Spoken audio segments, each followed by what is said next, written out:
একই অবস্থা যদি চলে থাকে তাহলে এই অবস্থা তৈরি হলো কেন? কেন তাহলে শান্তি ফেরাতে পারছে না? আসলে তারা মানতেই চাইছে না যে বাংলাদেশে এই অস্থির অবস্থা তৈরি হয়েছে, বাংলাদেশে হিন্দু ও সংখ্যালঘুদের ওপর লাগাতার অত্যাচার চলছে। আর এই অত্যাচারেরই প্রতিবাদে এবার আপনাদের সামনে রাখবো যে মিছিল, প্রতিবাদ মিছিল, দিকে দিকে সেই প্রতিবাদ মিছিল। আমাদের সঙ্গে রয়েছেন আমাদের প্রতিনিধি অর্ণব মুখোপাধ্যায়। সরাসরি চলে যাব অর্ণবের কাছে। অর্ণব,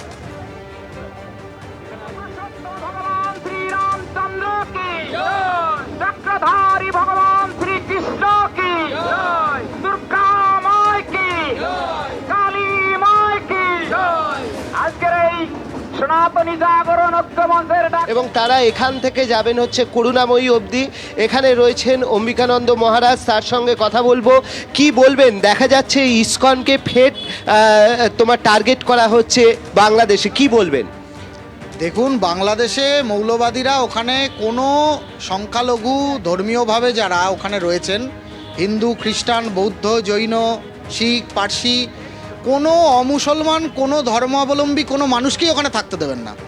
এটা বাংলাদেশ সরকারের অঘোষিত নীতি, এবং এই অঘোষিত যে নীতি তার ইমপ্লিমেন্টেশন চলছে এখন বাংলাদেশে। কালকেও দেখেছেন ঢাকাতে লক্ষ্মীনারায়ণজির মন্দির পুড়িয়ে দেওয়া হয়েছে, লক্ষ্মীনারায়ণের মূর্তি পুড়িয়ে দেওয়া হয়েছে, জগন্নাথ মহাপ্রভুর মূর্তিকে ভুলুণ্ঠিত করা হয়েছে। তো বাংলাদেশের এই যে সার্বিক চিত্রটা, রাষ্ট্রশক্তিকে কাজে লাগিয়ে যে অমানবিক একটা সরকার চলছে, সেই অমানবিক সরকারটাকে এখন আমাদেরকে বসে বসে সহ্য করা ছাড়া আর কোনো উপায় নেই, এটুকুই বলা যায়। তো তারা আজকে এরই প্রতিবাদে দেখো মিছিল শুরু করছেন, এবং কবরডাঙ্গা থেকে এই মিছিল যাবে হচ্ছে করুণাময়ী পর্যন্ত, এবং সেখানে জাতীয় পতাকা রয়েছে, গৈরিক পতাকা রয়েছে, ধ্বজা রয়েছে, এবং সেই সমস্ত নিয়েই কিন্তু তারা এই মিছিল করছেন, যে মিছিলে ইতিমধ্যেই প্রচুর মানুষ যোগ দিয়েছেন, এবং সেই মিছিল যাবে হচ্ছে একদম করুণাময়ী পর্যন্ত, এবং সেখানে গিয়ে তারা তাদের একটা পথসভাও করবেন। বাংলাদেশের তরফে ভারত বিদ্বেষী বক্তব্য কিন্তু এখনো অব্যাহত, এবং সেই আবারও নাম উঠে আসছে বিএনপির যুগ্ম মহাসচিব রুহুল কবির রিজভী। এবার মমতা বন্দ্যোপাধ্যায়কে আক্রমণ করেছেন তিনি। বাংলাদেশে শান্তিরক্ষা বাহিনী পাঠানোর দাবিকে কটাক্ষ করেছেন রিজভী। ভারতের জনগণের সাথে আমাদের কোন শত্রুতা নেই, তাদের সাথে আমাদের মতবাদ থাকে, তারা শান্তিপ্রিয় ভালো মানুষ। কিন্তু তাদের কিছু নেতা যারা সেকুলার হলো, আমরা মমতার প্রতি আমাদের শ্রদ্ধা ছিল।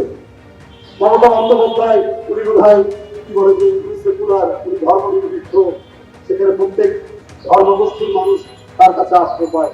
তিনিও বললে বাংলাদেশে শান্তিরক্ষী বাহিনী জাতিসংঘের পাঠানো দরকার। তো বাংলাদেশ আপনি কি একটা বক্তব্য কোথায়? আপনাকে সবাই জানে আপনি ধর্মনিরপেক্ষ মানুষ, কিন্তু আপনাদের প্রত্যেকেরই মনের গভীরে কঠোর হিন্দুত্ববাদ আপনাদের ঝুলিয়ে রাখে। এইটা আজকে প্রমাণিত। আপনি এও জানেন না যে অন্য দেশে জাতিসংঘ বাহিনী অন্য দেশের লোক ওটা দাবি করতে পারে না।